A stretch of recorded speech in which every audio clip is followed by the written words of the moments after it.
I stood outside the convention center in Phoenix, clutching my graduation program with sweaty palms.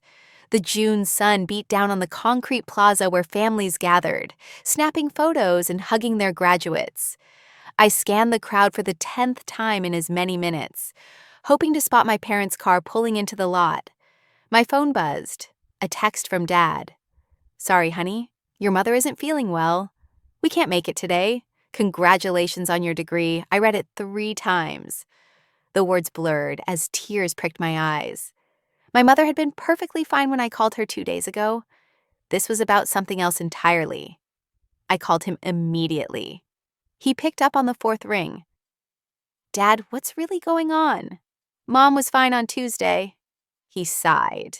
That heavy, disappointed sigh I had heard so many times over the past 4 years. "Clara, we've talked about this. Your mother and I don't support this photography business idea of yours. You graduated with a business degree, and instead of finding a stable corporate job, you're talking about taking pictures for a living." "I've been building my portfolio for 2 years," I said, my voice cracking. "I already have clients. This isn't just a hobby, it's irresponsible. We paid for your education so you could have security, not chase pipe dreams. Your cousin Marcus just got hired at a bank making $75,000 a year. That's the kind of future we wanted for you." I watched other graduates embracing their parents, saw mothers crying happy tears and fathers beaming with pride. My chest felt hollow. "So you're punishing me by missing my graduation?" "We're not punishing you. We're being realistic. When you're ready to take your future seriously, we'll be here. Until then, we think it's best if you figure things out on your own." The call ended. I stood there holding my phone, the graduation program crumpling in my other hand. My roommate Bethany found me sitting on a bench 30 minutes later, still in my cap and gown. She had her parents and younger brother with her, all of them glowing with celebration. "Clara, we've been looking everywhere for you. Come take pictures with us." I forced a smile and posed for photos with her family, pretending everything was fine. Bethany's mother kept asking where my parents were, her voice full of innocent concern. I mumbled something about a family emergency and excused myself as soon as I could. That night, I lay in my apartment staring at the ceiling. My phone stayed silent. No congratulations call, no follow-up text, nothing. The message was clear. Choose the safe path they approved of, or lose their support entirely. I thought about Marcus and his bank job. I thought about the corporate cubicles and stable paychecks my parents valued so highly. Then I thought about the shoot I had done last week for a local restaurant. How the owner's face had lit up when she saw the photos of her signature dishes. I thought about the engaged couple who had cried happy tears over their proposal pictures. How they had told me I had captured the most important moment of their lives. I opened my laptop and looked at my business plan, the one I had been working on for 8 months. Phoenix's creative scene was exploding. Food bloggers, lifestyle influencers, small businesses, they all needed quality photography. I had already saved $4,000 from freelance work. It wasn't much, but it was a start. My parents wanted me to be realistic. Fine, I would show them what realistic looked like. The next morning, I called Dad one more time. "I'm going forward with my business," I told him. "I hope you'll change your mind and support me, but I'm doing this either way." Another sigh. "Then you're on your own, Clara. Don't call asking for money when this falls apart." "I won't." He hung up without saying goodbye. I spent that summer hustling harder than I ever had in my life. I took every photography gig I could find, no matter how small. Birthday parties, pet portraits, real estate listings, menu photography for cafes that could barely afford to pay me. I worked 16-hour days editing photos until my eyes burned, networking at every local business mixer I could crash. My parents didn't call, not once. Bethany moved back home to San Diego. I found a cheaper apartment in North Central Phoenix, a cramped studio above a vintage clothing store. My new neighbors were artists, musicians, and tech workers, people who understood hustle and ambition. They became my chosen family that first year. By September, I had incorporated my business officially. By December, I had landed my first major client, a boutique hotel downtown that needed a complete photography package for their website and marketing materials. The project paid $12,000. I wanted to call my parents and tell them. I even typed out the text message, but I remembered Dad's dismissive tone, his certainty that I would fail, and I deleted it. Let them wonder. The first year was brutal. I lived on ramen and peanut butter, reinvesting every dollar into equipment and marketing. I bought a professional camera body, 3 quality lenses, lighting equipment, and paid for targeted social media advertising. My Instagram account grew slowly at first, then faster as my work improved and my style became recognizable. Phoenix's food scene became my specialty. I developed a signature aesthetic, warm, natural light, close-up shots that made viewers feel like they could reach through their screens and taste the food. Restaurant owners started recommending me to each other. My calendar filled with bookings 3 months out. By the second year, I hired my first assistant, a recent art school graduate named Lena, who had an eye for composition and boundless energy. We made a good team. She handled the equipment and setup while I focused on the creative direction and client relationships. My parents still hadn't called. I saw updates about them on Facebook through mutual friends. Dad got promoted to regional manager at his accounting firm. Mom joined a book club. They posted photos of family dinners with my aunt and uncle, with Marcus and his new girlfriend. I wasn't in any of the pictures. It was like I had been erased. I told myself it didn't hurt anymore. I told myself I had moved on. But every time I saw those photos, something twisted in my chest. In year 3, everything changed. A food blogger with 2 million followers hired me for a collaboration. She was visiting Phoenix and wanted professional photos for a series on Texas cuisine. I spent 3 days with her shooting at 10 different restaurants from high-end steakhouse to family-owned taco trucks. When she posted the photos, she tagged me in every single one. My Instagram gained 20,000 followers in a week. My website crashed from traffic. My booking calendar filled for the next 6 months within 48 hours. I raised my rates, then I raised them again. The inquiries kept coming. That fall, I hired 2 more assistants and a part-time business manager named Damon, who handled scheduling and invoicing. I moved my operation into a small office space with a studio setup. My cramped apartment days were over. I found a 1-bedroom place in a modern building with actual amenities like a gym and a pool. I still thought about my parents sometimes. I wondered if they had seen my growing success, if they ever looked at my Instagram account, if they felt any regret about cutting me off. But I never reached out. The wound had scarred over, and I had learned to live with it. Year 4 brought even more growth. A lifestyle magazine based in New York featured my work in an article about emerging food photographers. Major brands started approaching me for campaigns. I shot for a national coffee chain, a frozen food company launching a premium line, and a celebrity chef opening a restaurant in downtown Phoenix. My revenue hit $450,000 that year. After paying my team and expenses, I took home more than Marcus made at his bank job. Much more. I bought myself a luxury watch to celebrate, a sleek silver piece I had been eyeing for months. Every time I checked the time, I thought about Dad telling me I was being irresponsible, about Mom's silent disappointment. The watch became my reminder of how far I had come without their support. Year 5 was when I started looking at real estate. Phoenix's housing market was competitive, but I had saved aggressively, living below my means despite my growing income. I wanted something that felt like proof, like tangible evidence that I had built something real. I found the house in February. It was in Paradise Valley, a neighborhood I had driven through countless times while imagining what it would be like to live there.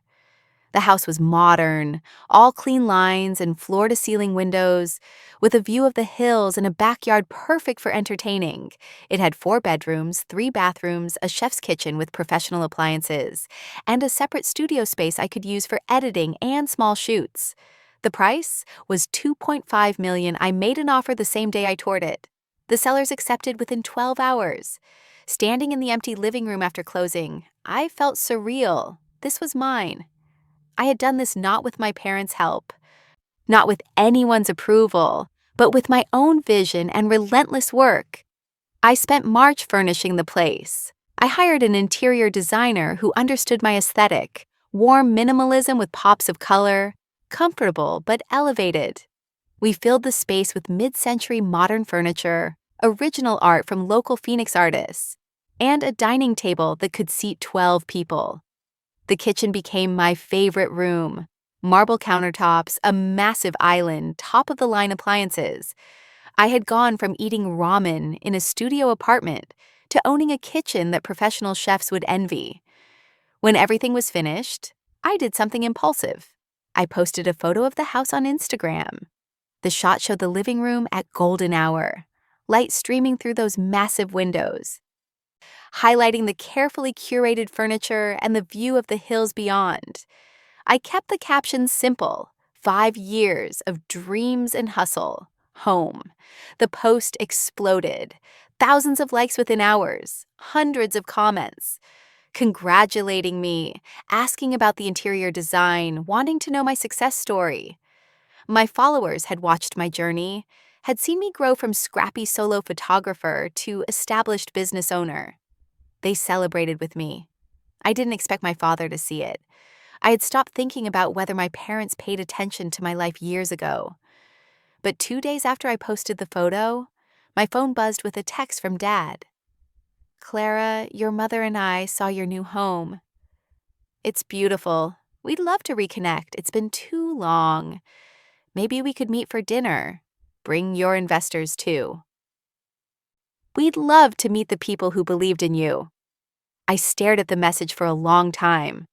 Investors. He thought I had investors. He thought someone else had funded my success, that I couldn't possibly have achieved this on my own. 5 years of silence. And this was what brought them back.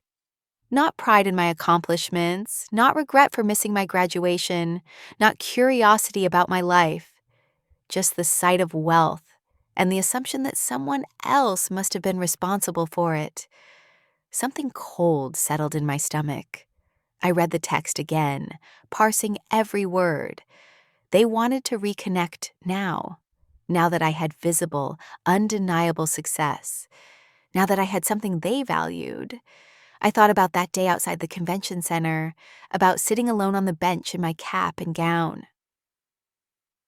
I thought about the hundreds of times I had wanted to call them over the past 5 years, to share my victories and struggles, only to remember that they had made their choice.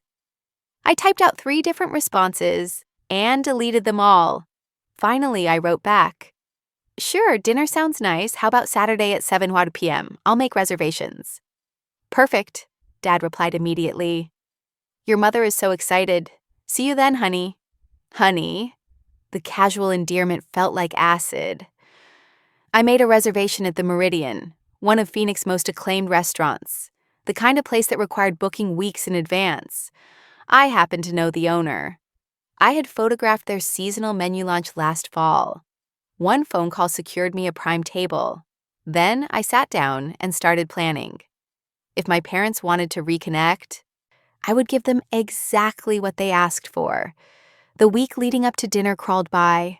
I went through my normal routine, client shoots, team meetings, editing sessions, but my mind kept drifting back to that text message. I must have read it 100 times, each reading revealing new layers of presumption and entitlement. Bring your investors too. They really believed I hadn't done this alone. They believed so completely in my inability to succeed that they had invented an alternative explanation, one that fit their narrative better. I told Lena about the dinner on Wednesday. We were packing up equipment after shooting a brunch menu for a new cafe in the downtown arts district. "Wait, your parents who ghosted you for 5 years want to suddenly play happy family?" She shook her head. "That's messed up, Clara. It gets better." I said they want to meet my investors. "You're what? You bootstrapped everything. You didn't have investors." "Exactly." Understanding dawned on her face. Oh, this is going to be good, isn't it?" I smiled, but it didn't reach my eyes. I'm still deciding exactly how good. That evening, I called Damon. He had been with me for 3 years and understood the business inside and out. More importantly, he had a background in finance before switching to arts management. He knew how to talk numbers. I need a favor, I told him.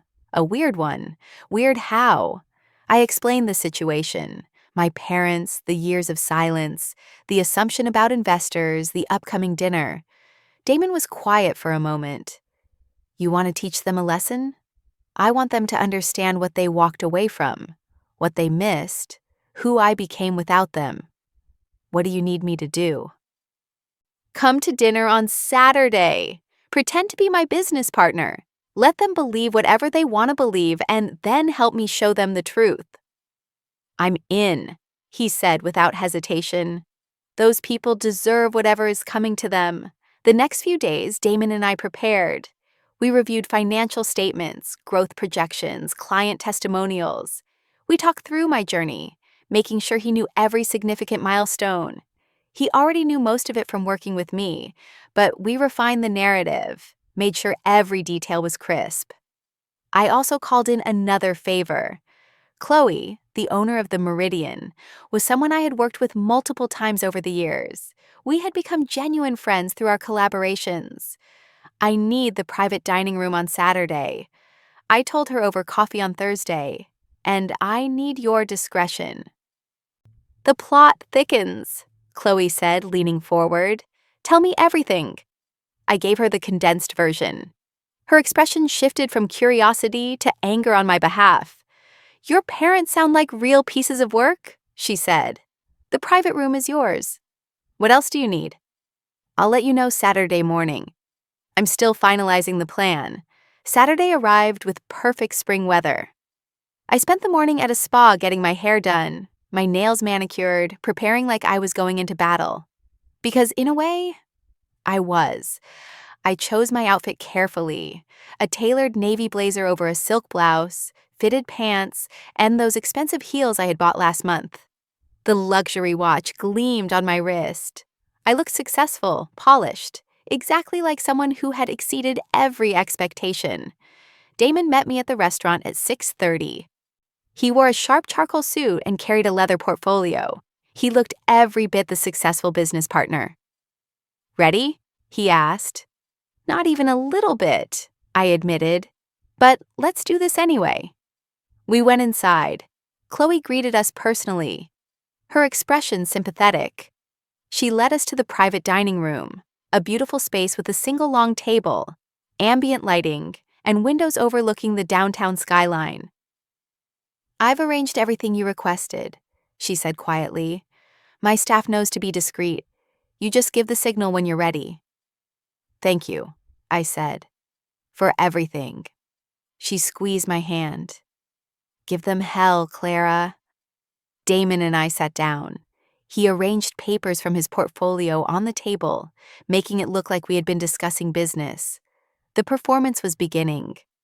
At 7:00 p.m. exactly. The hostess brought my parents to the private dining room. I stood to greet them, my heart hammering against my ribs. 5 years had changed them, added gray to Dad's hair and lines around Mom's eyes. They looked older, smaller somehow than I remembered. Mom's face broke into a wide smile, the kind she usually reserved for church friends and book club members. Clara, oh my goodness, sweetheart, look at you. She moved in for a hug. I allowed it. Standing stiff in her embrace, she smelled the same, like the lavender lotion she had worn forever. The familiarity of it made my throat tight. Dad shook my hand, then seemed to reconsider and pulled me into an awkward hug as well. You look wonderful, honey. So professional. Thank you, I said, my voice carefully neutral. This is Damon, my business partner. Damon stood and shook hands with both of them, his smile warm and genuine. He was already in character, playing the role perfectly. Business partner? Dad repeated, shooting a knowing look at Mom. So, you did bring your investor? Actually, Damon said smoothly, I came on board 3 years ago. By that point, Clara had already built the foundation herself. I just helped manage the operational side. We all sat down. A server appeared with menus and water glasses. My parents were looking around the private dining room with barely concealed assessment, calculating the cost of everything they saw. "This is quite the place," Dad said. "Very impressive." "The owner is a friend," I said. "I've done several shoots for her restaurant." Mom's hand flew to her chest. "Oh, you're still doing photography? I thought maybe you had moved into something more stable by now." The words hung in the air. Damon's eyebrows rose slightly, but he stayed silent, letting me handle it. "Photography is my business," I said evenly. "It's what built everything you saw in that Instagram post." Of course, Dad said quickly, waving his hand. "We just meant, with your business degree, we thought you might have expanded into other ventures." "Diversified." "The business is quite diversified," Damon interjected. "We handle commercial photography, brand campaigns, social media content creation, licensing deals. It's a full-service creative agency at this point." He was embellishing slightly, making it sound bigger than it was, and I appreciated the support. My parents nodded along, impressed by the corporate terminology. The server took our orders. Dad and Mom both chose the most expensive entree on the menu. I noticed they ordered a bottle of wine that cost more than I used to spend on groceries in a month.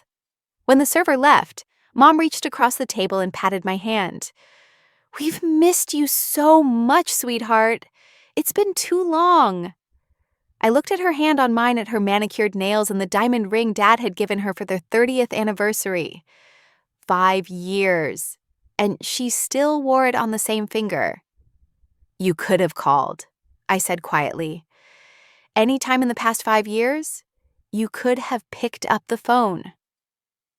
An uncomfortable silence fell over the table. Dad cleared his throat. "We thought we were doing the right thing," he said, "giving you space to figure things out. Clara, we've talked about this. You were 23 years old talking about becoming a photographer. We didn't want to enable irresponsibility." "Irresponsibility," I repeated. "You have to understand our position," Mom added. "We wanted you to have security, a real career. We were protecting you from making a huge mistake." Damon shifted in his seat, and I could sense his anger on my behalf. I put my hand on the table, a subtle signal for him to let me handle this. "A mistake," I said, keeping my voice level. "Is that what you call it now?" Dad leaned back in his chair, adopting the authoritative posture I remembered from childhood lectures. "Clara, we're not here to rehash the past. We're here to reconnect, to move forward. You've clearly done well for yourself, and we're proud of you." "Proud." The word tasted bitter. "You're proud now. We always wanted the best for you," Mom said, her voice taking on that injured tone she used when she felt attacked. "Everything we did was out of love." The wine arrived, providing a convenient interruption. Dad made a show of tasting it and approving it, playing the sophisticated patriarch. He poured glasses for everyone, lifting his in a toast. "To family," he said, "and to new beginnings." I didn't lift my glass. Damon followed my lead, leaving his wine untouched on the table. The toast hung awkwardly in the air before Dad lowered his glass, his smile faltering. "Clara, come on, we're trying here." "Are you?" I asked. "Because from where I'm sitting, it seems like you only decided to try after you saw I had money." Mom's face flushed. "That's not fair. We saw your beautiful home and realized how much time had passed. It made us reflect on what we'd been missing. What you'd been missing." I repeated. "Not who, what, honey, you're being dramatic," Dad said, his patience wearing thin. I recognized that edge in his voice. "We made a parenting decision 5 years ago that you disagreed with. That's all. Now you've proven yourself, and we're here to celebrate that with you. Can't we just enjoy this dinner?" Damon finally spoke up, his voice cool. "I'm curious about something. When Clara was building her business from nothing, Working 16-hour days, living in a studio apartment, and eating ramen to afford camera equipment. Where were you then? Dad bristled. That's really none of your concern. This is a family matter. I disagree, Damon said calmly. Clara is my business partner and my friend. Her success is very much my concern. And I'm wondering what kind of parents abandon their daughter right when she needs support most, then show up years later asking to meet her investors. We didn't abandon anyone, Mom said sharply. We gave her space to grow up and take responsibility for her choices. Is that what you call refusing to answer her calls? Damon asked. Missing every holiday, every birthday, every milestone. Because from what Clara told me, she tried to reach out dozens of times that first year. You chose not to respond. I hadn't told Damon that part. I hadn't told anyone that part. But he knew me well enough to guess, and he was right. The color drained from Mom's face. We thought it was best to maintain boundaries until you were ready to be realistic about your future. I was realistic, I said, my voice rising despite my attempts to stay calm. I had a business plan. I had clients. I was making money from the start. You just couldn't accept that it wasn't the kind of future you had imagined for me. Dad set down his wine glass with too much force. You were 23 years old talking about becoming a photographer. Do you have any idea how many people fail at creative careers? We were protecting you from wasting your life. Instead, you wasted 5 years of our relationship. I said 5 years. I can never get back. Graduations, achievements, struggles, growth. We missed all of it by choice. The appetizers arrived, breaking the tension temporarily. The server must have sensed the atmosphere because she set down the plates quickly and disappeared. None of us touched our food. Mom dabbed at her eyes with her napkin. We thought we were doing the right thing. You have to forgive us for that. Do I? I asked. Do I have to forgive you for missing my graduation? For never asking how I was doing when I was struggling? For ghosting me so completely that I had to find out about Marcus's engagement through Facebook? Marcus is engaged.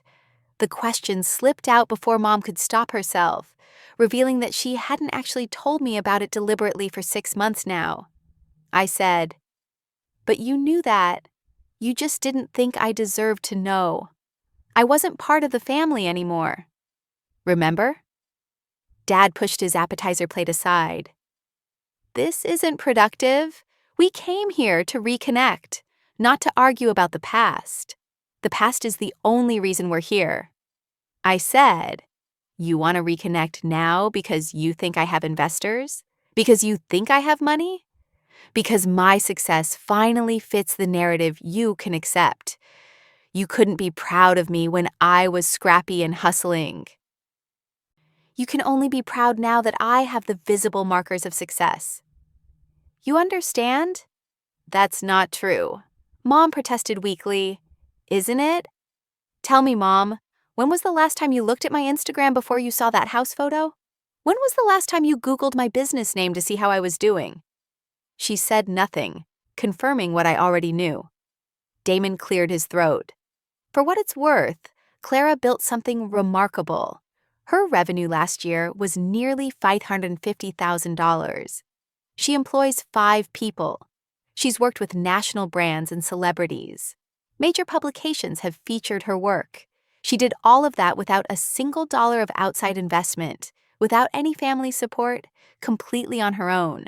I watched my parents process this information. Dad's expression shifted through several emotions. Surprise, calculation, and finally, something that looked like greedy interest. $550,000, he repeated. That's impressive. Very impressive. You know, honey, with that kind of revenue, you should really be thinking about proper financial planning, tax optimization, investment strategies.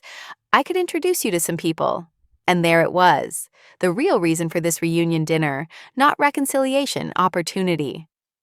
I have a financial advisor, I said coldly, and an accountant. I'm all set. Of course, Dad said quickly. I just meant families should look out for each other. Now that we're reconnecting, maybe there are ways we can help each other. Help each other? I echoed like you helped me 5 years ago. Mom's tears were flowing freely now, but they looked performative, calculated to evoke sympathy. Why are you being so cruel? We made a mistake. Yes. But we're here now. We're trying to make amends. Can't you see that? What I see, I said carefully, is two people who cut off their daughter for pursuing her dreams, who stayed silent for 5 years while she built a business from scratch, and who suddenly want back into her life now that there's money involved. What I see is opportunism dressed up as parental concern. The main course has arrived. The server set down beautifully plated dishes that probably cost more than my weekly grocery budget 5 years ago. The food looked exquisite, and I had no appetite for any of it. We ate in tense silence for several minutes. I could feel my parents' discomfort, their realization that this dinner wasn't going the way they had imagined. They had expected a grateful daughter, thrilled to have her parents back. They had expected to be welcomed with open arms and probably knowing Dad to be asked for advice. On managing my newfound wealth, they hadn't expected questions. They hadn't expected accountability. Dad tried again.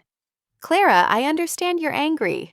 That's fair, but holding on to anger isn't healthy. Your mother and I are offering an olive branch here. We want to be part of your life again. Why? I asked bluntly. Give me one reason that isn't about money. They exchanged glances, and in that moment of silent communication, I saw everything I needed to see. They couldn't think of one. They literally could not articulate a single reason for wanting me back in their lives that wasn't connected to my financial success. Damon shook his head slowly, his disgust evident. Unbelievable. We raised you, Mom finally said. We gave you life, paid for your education, supported you for 22 years. Doesn't that count for something? It counted for something 5 years ago. I said it counted when I needed you. But you made it very clear that your support was conditional. You would only stand by me if I lived the life you wanted me to live. The moment I chose my own path, I was dead to you. That's an exaggeration, Dad said. Is it? You didn't come to my graduation. You didn't call on my birthday for 5 years. 5 years, Dad. You sent a text saying I was on my own, and you meant it until you saw that house. The private dining room felt smaller now, the air thick with unspoken accusations and defended positions. I watched my parents struggle to maintain their composure, to keep up the pretense that this was a normal family reunion. Dad tried a different approach, softening his voice. Look, maybe we handled things poorly. Maybe we should have stayed in touch even while we disagreed with your choices.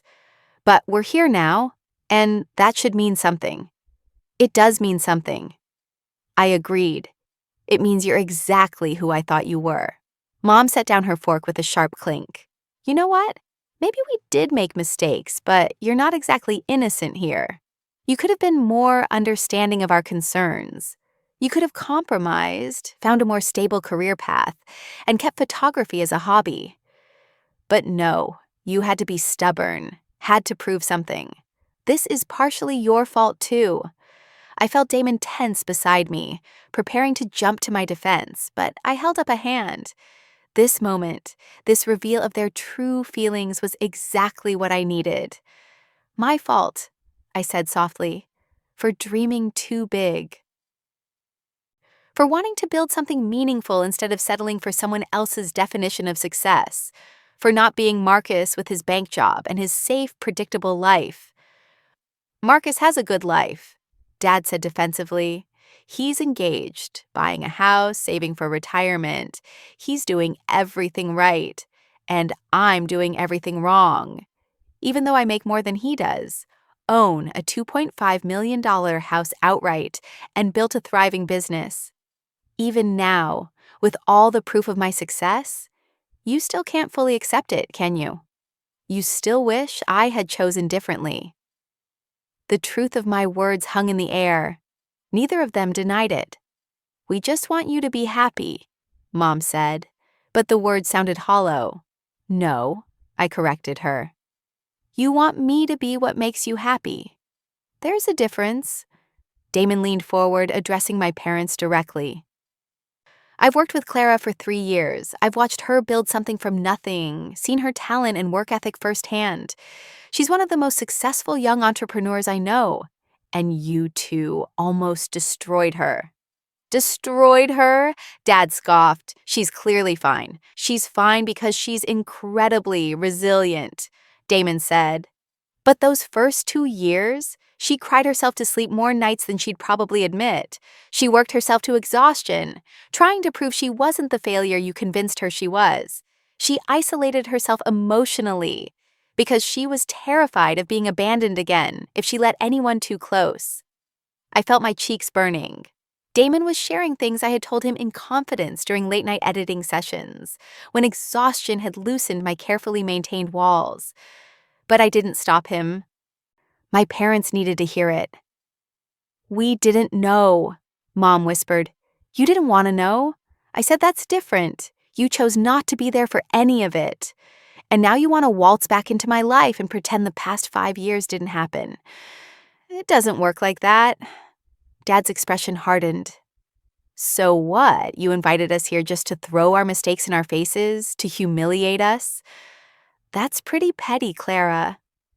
"Petty," I repeated, feeling something crack open inside me. "You think this is petty? You abandoned me at the most vulnerable point in my life.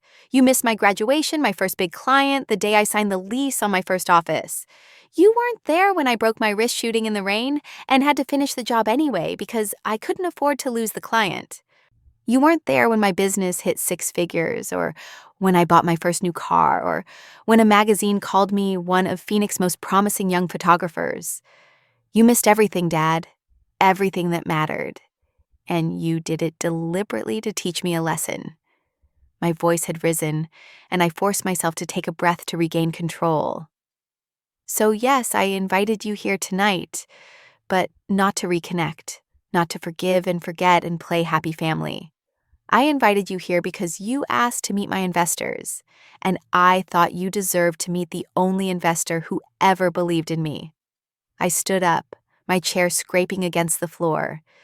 Damon stood as well, backing my play without knowing exactly where I was going with it. "The only investor in my business was me," I said, my voice steady now, clear and strong. "Every dollar that built what I have came from my own work. I saved $4,000 from freelance jobs before I even graduated. I lived on practically nothing for 2 years, so I could buy equipment. I worked 16-hour days, 7 days a week. I taught myself business management, marketing, financial planning. I made every mistake you can make and learned from all of them. I built this entirely alone because you left me no choice." Mom was crying again, but this time the tears looked real, shocked, and painful. "I am my own investor," I continued. "I bet on myself when no one else would, and I won. That house you saw on Instagram, I bought it with cash I earned myself. This watch I held up my wrist, paid for with money from my largest campaign last year. Everything I have, everything I am. I built from the ground up without a single cent or word of encouragement from either of you." "Clara," Dad started, but I wasn't finished. "You texted me asking to bring my investors because you couldn't conceive that I might have done this alone. You needed there to be someone else, some outside force that explained my success. Because the alternative, that I succeeded despite you, that I was right and you were wrong, was too much for your egos to handle." I walked to the door of the private dining room and opened it. Chloe was standing nearby as we had arranged, and she nodded to me. "So here's what's going to happen," I said, turning back to my parents. "You're going to finish your expensive dinner that I'm paying for even though you don't deserve it. You're going to think about what I've said, and then you're going to leave. And you're not going to contact me again unless you can offer me a real, genuine apology that acknowledges exactly what you did and why it was wrong. You can't just dismiss us like this, Dad said, standing up himself now, his face red. We're your parents. You stopped being my parents when you told me I was on my own. I said, you don't get to claim that title now that it's convenient. Damon moved to my side, presenting a united front. I think it's time we go, Clara. Wait, Mom said standing as well. Please, honey, don't leave like this. We can talk about this. We can work through it. There's nothing to work through. I said, you made your choice 5 years ago. You chose your pride and your narrow definition of success over your daughter. You chose conditional love over unconditional support. And now you have to live with the consequences of that choice, which is that you missed out on watching me become someone worth knowing. I started to leave, then paused, turning back one more time. Oh, and one more thing. That text you sent asking to meet for dinner. You said Mom was excited to reconnect, but when I called that day 5 years ago when I begged Dad to tell me why you weren't coming to my graduation, you told me Mom wasn't feeling well. You lied then, and you're lying now. Mom was never sick. You just couldn't admit that you were punishing me for not being who you wanted me to be. Mom's face crumpled completely. How did you— I'm not stupid, I said quietly. I never was. You just treated me like I was because my dreams didn't match yours. Damon and I walked out of the private dining room together. The main restaurant was bustling with Saturday night energy, couples and families enjoying their meals, completely unaware of the confrontation that had just unfolded. Chloe caught my eye from across the room and made her way over to us. You okay? She asked quietly. I will be, I said, and surprised myself by meaning it. She handed me a small envelope. No charge for tonight. Consider it my contribution to justice. I tried to protest, but she waved me off. Please, after what you just told me about them, letting them eat free at my restaurant would have killed me. At least this way, you get something out of dealing with them.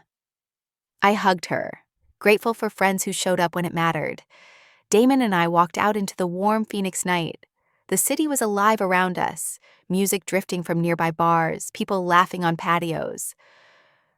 The endless energy that made Phoenix feel like home. That was intense, Damon said. You okay? I don't know yet, I admitted. Ask me tomorrow. He nodded, understanding. For what it's worth, you were magnificent in there. They deserved every word. Did they deserve me being that harsh? Clara, they ghosted you for 5 years.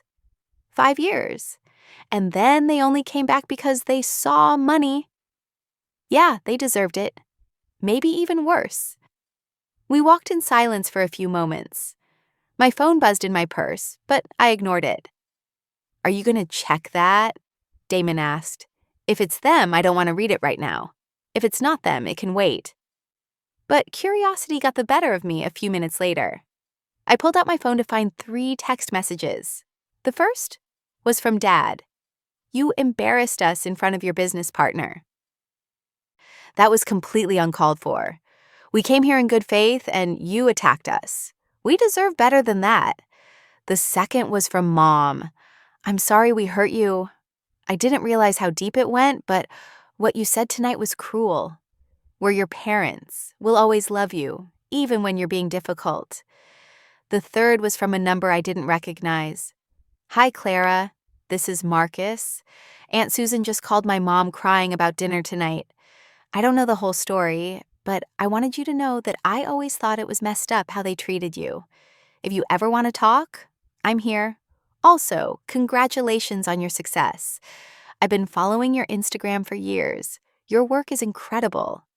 I showed Damon the messages. He read them, his expression darkening with each one. Your father thinks he deserved better, Damon said incredulously. And your mother is calling you difficult? They learned absolutely nothing. Did you expect them to? I asked. No, he admitted.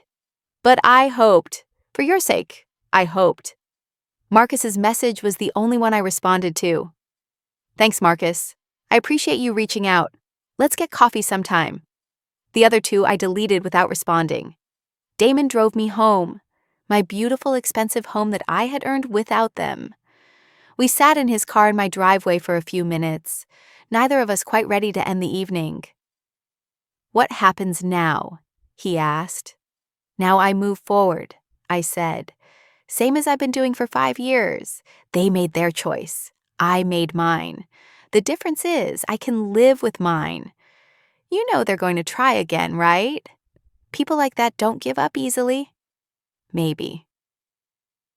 But I'm not the scared 23-year-old they remember. I know my worth now with or without their approval. Damon smiled. Damn right you do. I got out of the car and walked up to my front door, my heels clicking on the stone walkway.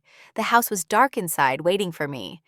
I turned on the lights and stood in my living room, the space I had designed and furnished and claimed as mine. My phone buzzed again. Another text from Dad. You owe us an apology for tonight. When you're ready to act like an adult, we can try this again. I blocked the number. Then I blocked Mom's too. There was a freedom in that action, a finality that felt both terrifying and liberating. I had spent 5 years with a small secret hope that they would realize their mistake, that they would come back and be proud of me. Tonight had killed that hope completely. But in its place was something stronger. Certainty. I didn't need their approval. I never had. The house felt peaceful around me. I walked through it room by room, remembering the journey that had brought me here.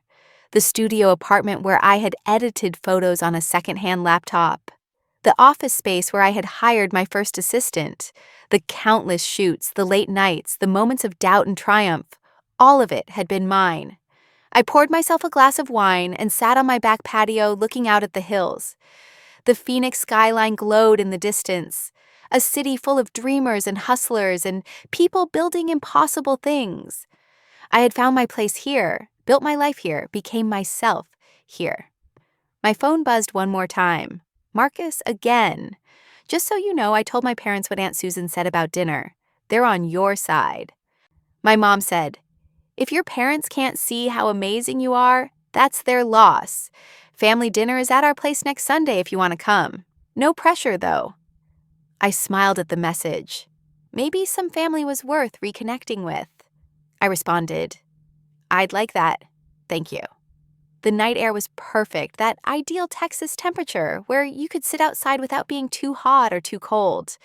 I thought about the girl I had been 5 years ago, standing outside that convention center alone.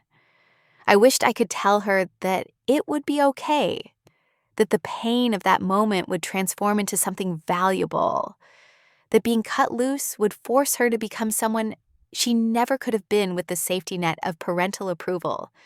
But maybe she wouldn't have believed me. Maybe she needed to walk the path herself, just like I had. My business phone rang.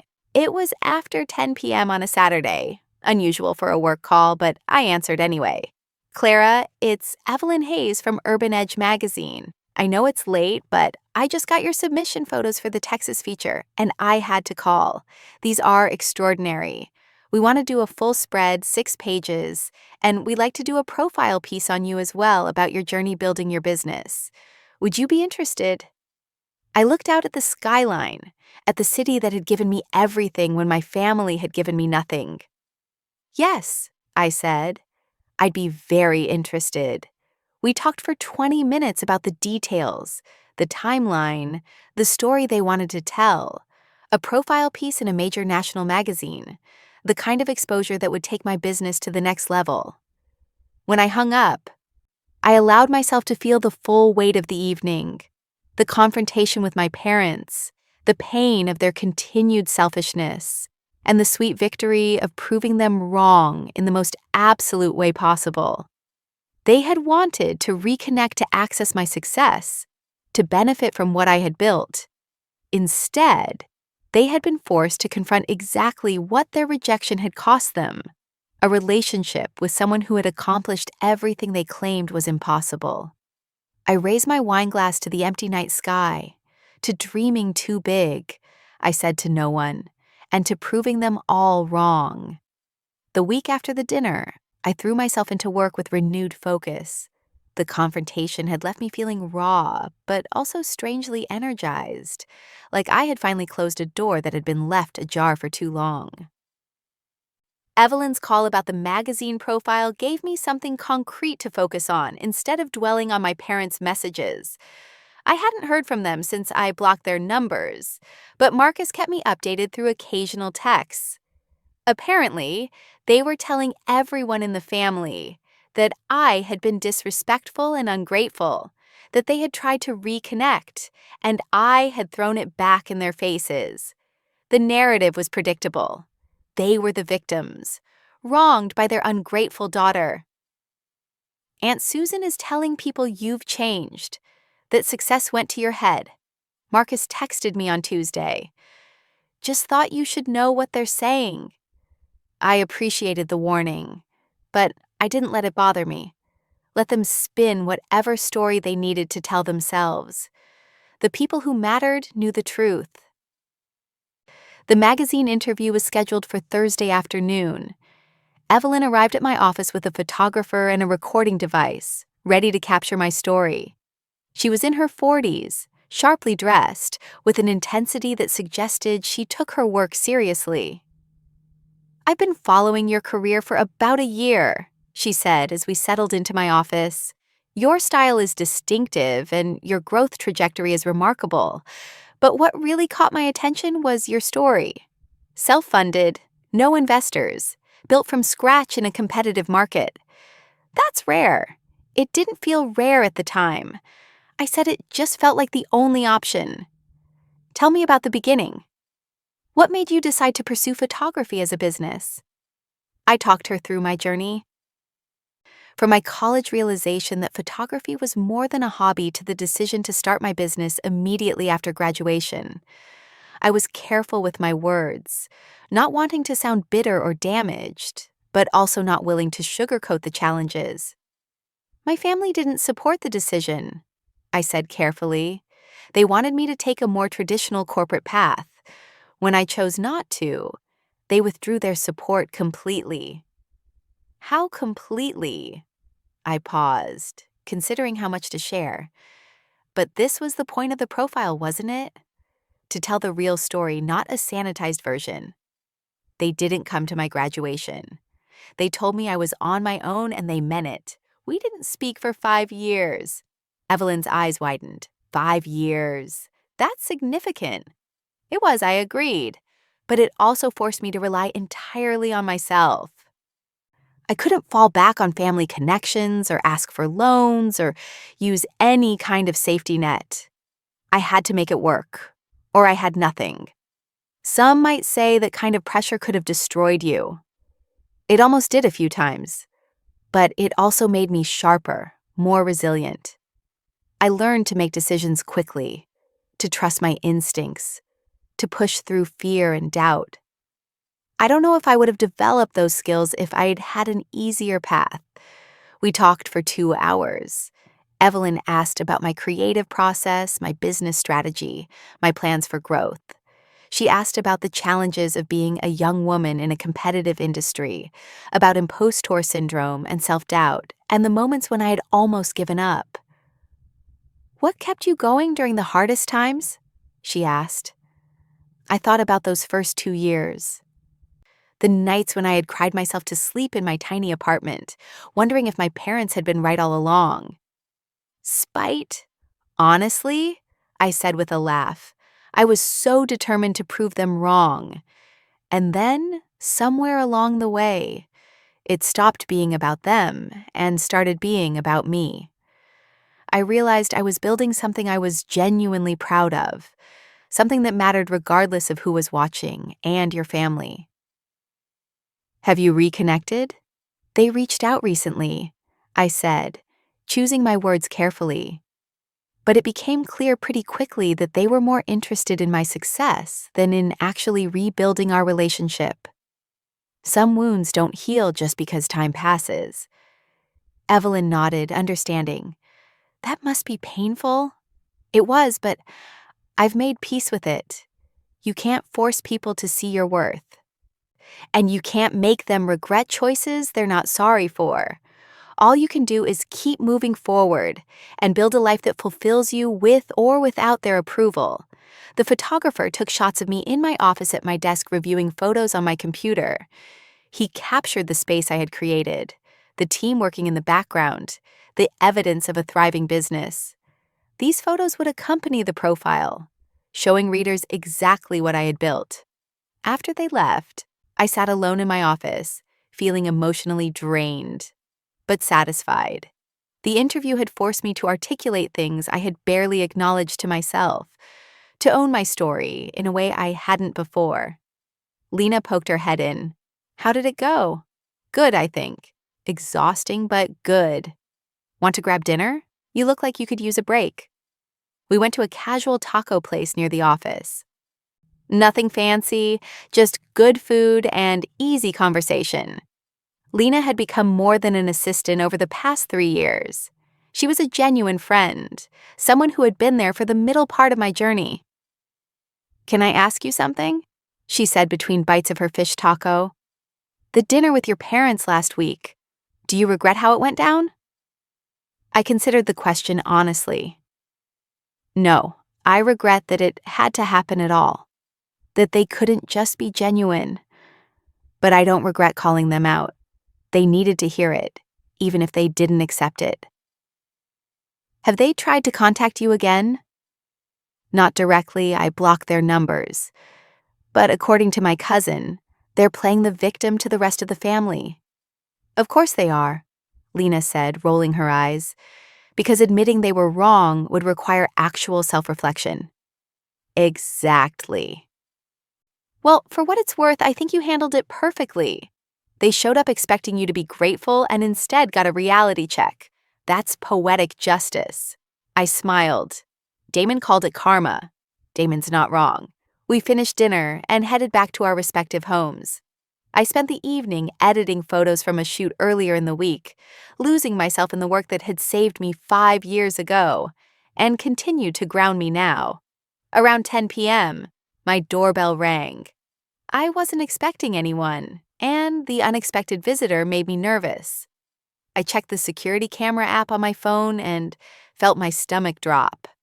Mom stood on my doorstep alone, looking small and tired under my porch light. I debated not answering, pretending I wasn't home, but curiosity won out. I opened the door but didn't invite her inside. "Hi, honey," she said quietly. "Can we talk? How did you get past the gate?" My neighborhood had security requiring a code or resident permission to enter. I told the guard I was your mother and that it was an emergency. "Please, Clara, just give me 5 minutes." Against my better judgment, I stepped aside and let her in. She walked into my living room, taking in the space with wide eyes, seeing in person what she had only glimpsed through Instagram photos. "Your home is beautiful," she said. "Thank you. You have 5 minutes." She flinched at the coldness in my voice, but pressed on. I wanted to apologize for everything, for the way we handled things 5 years ago, for missing your graduation, for not being there when you needed us. Your father doesn't agree with me being here, but I had to come. I had to tell you I'm sorry. "Okay," I said, crossing my arms. "You've told me." "Is that all? Clara, I know we hurt you. I know we can't take it back, but we're still your parents. That has to mean something." "Why does it have to mean something? Because of biology? Because you raised me for 18 years? That doesn't give you a free pass for the next 5? Tears welled in her eyes. "I miss my daughter. I miss you. Can't we find a way past this?" "What changed?" I asked. "Between the dinner on Saturday and now, what actually changed? Are you sorry you cut me off, or are you sorry it backfired?" Mom sat down on my couch without being invited, her shoulders slumping. She looked older than she had at the restaurant, more fragile. Part of me felt sympathy. Most of me felt numb. "I've been thinking about what you said at dinner," she began, "about how we treated you, about the lies we told. Your father is convinced you were just being dramatic, but I can't stop thinking about it. About you alone at your graduation, about all the times over the years when I wanted to reach out, but didn't because your father said we needed to stay strong, maintain our boundaries. You could have called anyway," I pointed out. "You're not a child. You have your own phone, your own choices." "I know, and that's on me. I let him make decisions for both of us when it came to you, and that was wrong. I should have been stronger. I should have fought for our relationship." I sat down in the chair across from her, maintaining distance. "Why didn't you?" She was quiet for a long moment, her hands twisting in her lap. "Because part of me agreed with him. Not about cutting you off completely, but about being worried. You were so young, so idealistic. Photography seemed like such a risky choice. We had friends whose kids had tried creative careers and ended up broke, living in their parents' basement at 30. We didn't want that for you. So you chose no relationship over a relationship where I might struggle. We thought tough love would work.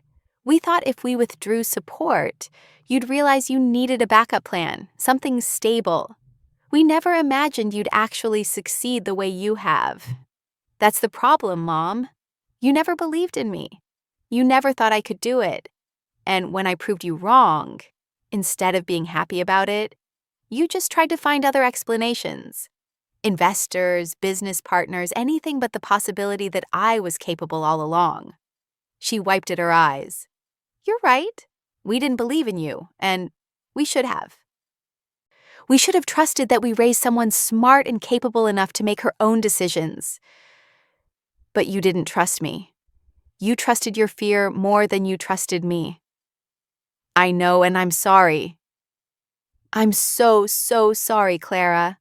The apology sounded genuine, more real than anything she had said at the restaurant. But I had learned over the past 5 years that sorry wasn't always enough. "What do you want from me?"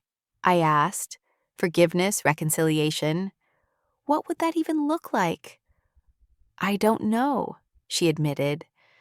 "I just know I want my daughter back. I want to know you, the person you've become. I want to be part of your life again. But I'm not the daughter you remember.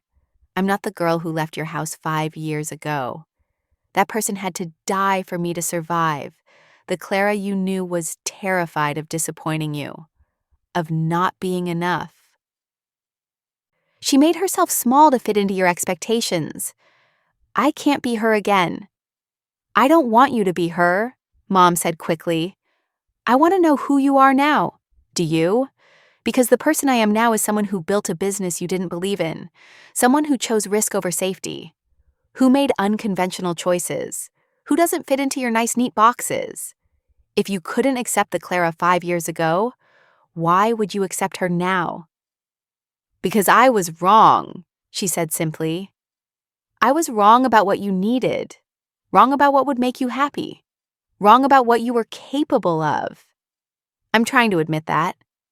I studied her face, looking for signs of manipulation or performance, but she looked genuinely distressed, genuinely remorseful. It would have been easier if she was still being defensive. "Where's Dad in all this?" I asked. "Why isn't he here with you?" She looked down at her hands. "He's angry about what happened at dinner. He thinks you ambushed us, set us up for humiliation. He's not ready to apologize because he doesn't think he did anything wrong. He thinks we made a reasonable parenting decision that you're blowing out of proportion. Missing my graduation is out of proportion." "I know," she said miserably. "I've told him that. We've been fighting about it all week. He keeps saying we're the victims here, that you're being ungrateful and disrespectful. But I can't shake what you said about me being sick that day. You were right. I wasn't sick. We just didn't want to go, and we lied about it. That's inexcusable. At least she could admit that much. So what now? You apologize, and we're supposed to go back to being mother and daughter like nothing happened?" No. I know it's not that simple, but maybe we could start somewhere. Coffee or lunch, small steps. Let me get to know you again, and you can decide if you want me in your life. And Dad, he'll come around eventually or he won't, but I'm not going to let his pride cost me my daughter anymore. The words sounded good, but I had learned to be cautious about words without action backing them up. I need time to think about this, I said. This isn't something I can decide right now. I understand. Take all the time you need. She stood up, gathering her purse. Can I ask you something before I go? What? That house photo you posted on Instagram, was that deliberate? Did you post it knowing we'd see it? I considered lying, but what was the point? Yes, I knew you followed my account, even though you never liked or commented. I wanted you to see what I'd accomplished. I wanted you to know what you'd missed. She nodded slowly. I deserve that. We both do. And for what it's worth, I've looked at every photo you've posted for 5 years. I've watched you grow and succeed, and I've been proud even though I had no right to be. I just wasn't brave enough to tell you. She walked to the door, then turned back. Your father asked me to find out about your investors. He wanted names, contact information. He's already thinking about business opportunities, about ways to leverage your connections. Why are you telling me this? Because you should know who he is, and you should know that I'm not here for that. I'm just here for you. After she left, I stood in my living room for a long time, processing the conversation. Part of me wanted to believe her. Wanted to think that maybe she had actually learned something. But I had been disappointed too many times to trust easily. I called Damon. My mom just showed up at my house. What? How did she even get in? Lied to the gate guard about an emergency. I filled him in on the conversation. Do you believe her? He asked when I finished. I don't know. She seemed genuine. But seeming genuine and being genuine are different things. What does your gut tell you? I thought about it. My gut says she's sorry we're not close anymore. But I'm not sure she's sorry for the right reasons. She's sorry it turned out badly for her. Not necessarily sorry for what she did to me. That's a pretty important distinction. Yeah, so what are you going to do? Nothing for now. I told her I need time to think. And I do. This isn't a decision I can make when I'm still angry and hurt. Fair enough. Just don't let her guilt you into anything. You don't owe her forgiveness just because she showed up. After we hung up, I made myself tea and sat on my back patio again, looking out at the view that had started this whole mess. If I hadn't posted that photo, my parents never would have reached out. I would have continued building my life without them. And maybe that would have been easier. But maybe I needed this confrontation. Maybe I needed to face them and say all the things I had swallowed for 5 years. Maybe I needed to see that even with an apology, some relationships couldn't be what they once were. My phone buzzed with a text from an unknown number. I almost didn't open it, assuming it was Dad from a different phone, but curiosity won out. Hi, Clara. This is Maya from Desert Valley Business Chronicle. We heard about your upcoming lifestyle magazine feature and would love to do a local piece on your business growth. Would you be interested in an interview? I smiled despite my emotional exhaustion. This was what mattered. The work, the growth, the continued success. Everything else was just noise. I responded, Yes, I'd be very interested. Let's schedule something for next week. The business I had built was solid, real, undeniable. It existed independently of my parents' approval or disapproval. That was the victory that mattered, more than any confrontation or apology. The next morning, I woke up to find 3 missed calls from Dad's office number and 2 voicemails. I listened to them over coffee. The first was civil, asking me to call him back to discuss family matters. The second was less civil, accusing me of turning Mom against him and demanding that I stop manipulating the situation. I deleted both and blocked the office number too. The lifestyle magazine feature came out 3 weeks later. 6 glossy pages showcasing my work, my office, my team, and my story. The profile piece was titled Building Dreams: How Clara Created a Photography Empire from Scratch. And it didn't pull punches about my family situation. Evelyn had written, Clara's journey is remarkable, not just for her creative talent, but for her resilience in the face of complete familial rejection. When her parents withdrew support at graduation, threatening her with isolation if she pursued her passion, she chose passion. The result is a thriving business that grossed nearly $550,000 last year, employing 5 people and working with national brands. It's a testament to what's possible when belief in yourself is stronger than the need for approval. The article went viral online within hours of publication.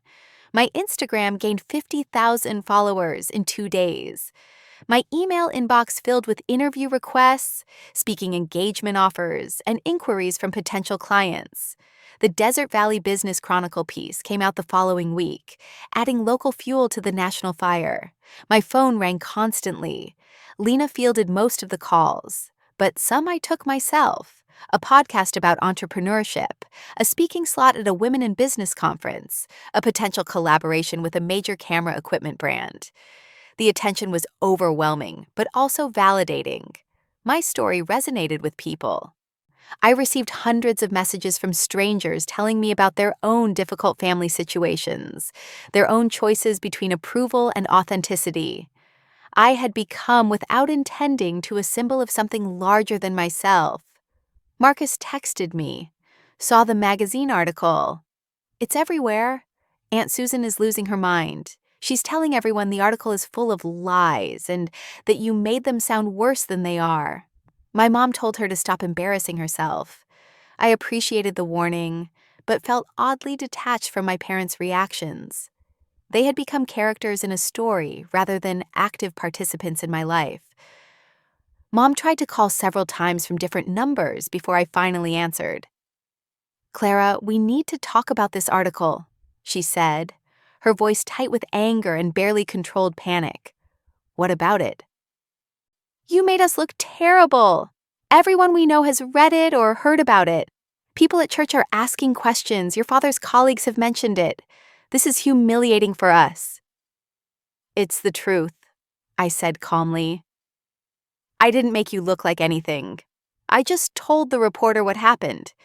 You could have been more discreet. You could have said we had a disagreement without going into such specific detail about everything.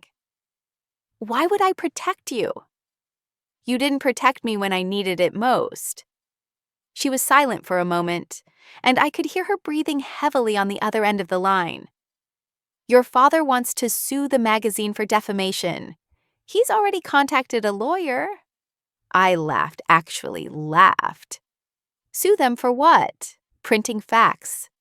Good luck with that. Every word in that article is true and you know it. Clara, please, Arik. Can't you ask them to take it down? To issue a retraction? This is destroying our reputation in the community. No. And even if I wanted to, I couldn't. It's published. It's out there. The only thing a retraction would do is draw more attention to it and make things worse for you. So you're just gonna let us be dragged through the mud publicly like this? You dragged yourselves through the mud 5 years ago when you made your choices. I just documented what happened. If you don't like how it looks in print, maybe that should tell you something about your behavior. I came to your house, she said, her voice breaking with emotion. I apologized. I tried to make things right with you, and you repaid me by humiliating us publicly in a national magazine. The article was written before you came to my house. The interview happened before your apology. And honestly, Mom, nothing in that article is worse than what you actually did to me. If anything, Evelyn was kind in how she presented the situation. Your father is furious with you. He's saying he never wants to speak to you again after this betrayal. Then I guess we're even now, I said and ended the call. I blocked that number too. The media attention continued for another week before gradually dying down to a manageable level, but the impact on my business was undeniable and lasting. I booked out for the next year within a month of the article's publication. I had to hire 2 more assistants just to handle the volume of inquiries flooding in. My rates tripled, and clients still lined up eagerly to work with me. I moved my business into a larger office space, a converted warehouse in north central Phoenix with high ceilings, natural light pouring through massive windows, and room for a full production studio. It was the kind of space I had dreamed about in those early days of working from my cramped apartment, editing photos on a secondhand laptop. The grand opening of the new office was a celebration with my team, local business partners, and friends who had supported me. No family members were invited except Marcus and his fiancée Elise. I didn't need my parents there to validate what I had built. The space itself was validation enough. Chloe from the Meridian catered the event with an incredible spread of her signature dishes. Damon gave a heartfelt speech about resilience and self-belief that brought several people to tears. Lena presented me with a gift from the team, a framed print of that first major client photo from 5 years ago, the hotel project that had given me my first real break. "To remind you how far you've come," she said, hugging me tightly. I hung it in my private office, a reminder that every journey starts somewhere small and uncertain. Marcus showed up with Elise, his warm and genuine fiancée, who immediately made me feel welcome in their circle. "The rest of the family sends their congratulations," he said. "Well, most of them anyway. Aunt Susan and Uncle Robert are still in denial about the whole situation and defending your parents." "Let them stay there in their delusion," I said. "I'm done caring what they think." As the party wound down and guests began to leave, I stood in my new office, looking out at the space I had created through sheer determination. 5 years ago, I had been alone at my graduation, convinced I had lost everything that mattered. Now I was surrounded by people who had chosen to be in my life, who supported me without conditions or caveats or expectations. My parents had wanted me to bring my investors to dinner that night. They had wanted to meet the people who had believed in me when they refused to. Looking around the room at my team, my friends, the business partners and clients who had trusted me with their brands and their visions, I realized I had brought my investors. After all, every person in this room had invested something valuable in me. Their time, their trust, their belief, their energy. They were the ones who had built this with me, who had shown up when it mattered, and my parents had missed all of it by their own stubborn choice. 3 months after the magazine article exploded into public consciousness, I received a letter in the mail. Not a text or email, but an actual handwritten letter on my parents' formal stationery. It was from Dad, his precise handwriting filling 2 full pages. The letter was formal, stilted, clearly written and rewritten multiple times based on the careful perfection of every word. He didn't apologize directly, but acknowledged that they had handled things poorly, and that perhaps they had been too harsh in their expectations and too rigid in their approach. He said they were proud of my success, and hoped that someday I might be willing to have a relationship with them again once emotions had settled and cooler heads could prevail. There was no real acknowledgement of the pain they had caused. No genuine taking of responsibility for their actions. It was the letter of someone who wanted reconciliation without accountability, forgiveness without actually admitting fault. I read it twice, looking for any sign of authentic remorse or understanding. Finding none, I put it in a drawer and didn't respond. I had built a life without them. I had created success on my own terms, in my own way.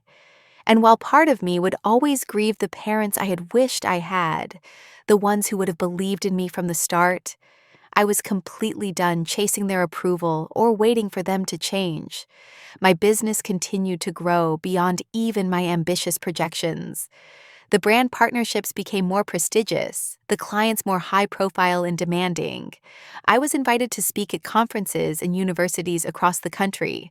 Sharing my story with young entrepreneurs and creatives who needed to hear that success without family support was not only possible, but could make you stronger. At one speaking engagement at a university in Denver, a young woman approached me afterward with tears streaming down her face. "My parents think I'm wasting my time and their money with my fashion design degree," she said, her voice shaking. "They want me to quit and get what they call a real job. Your story gave me hope that I can make it work anyway, that I'm not crazy for believing in myself."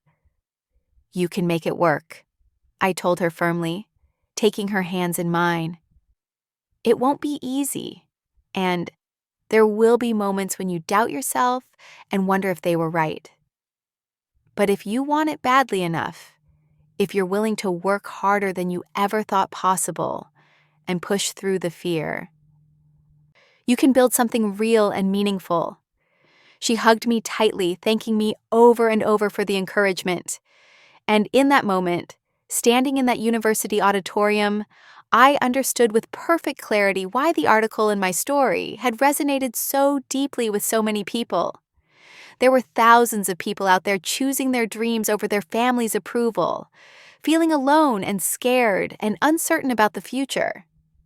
If my story could help even one of them keep going, keep believing, keep working toward their vision, then everything I had been through had meaning beyond my own personal success.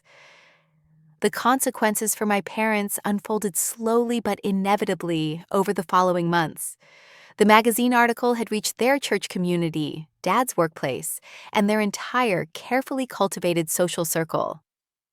Friends began distancing themselves gradually, unwilling to associate with people who had treated their own daughter with such coldness.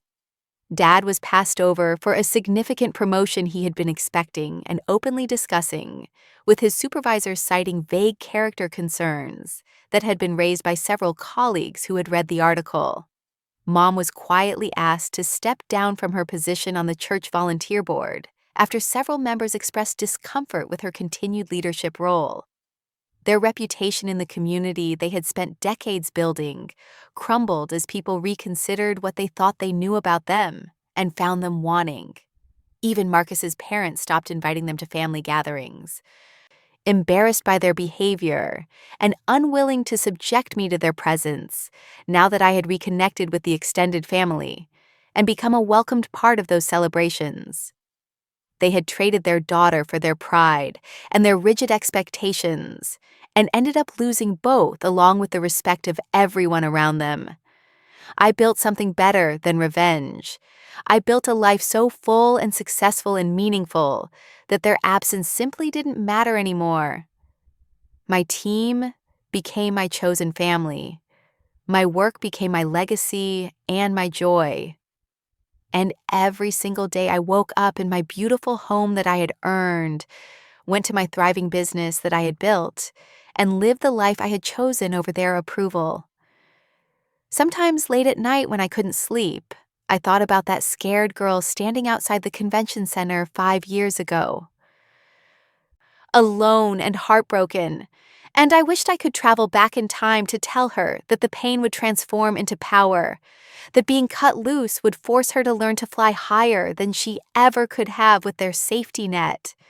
The revenge wasn't in the confrontation at that dinner, or even in the magazine article that exposed their behavior. The revenge was in becoming someone so remarkable, so successful, so genuinely happy, that they would spend the rest of their lives wondering what might have been if they had just believed in me from the start, if they had chosen love over control,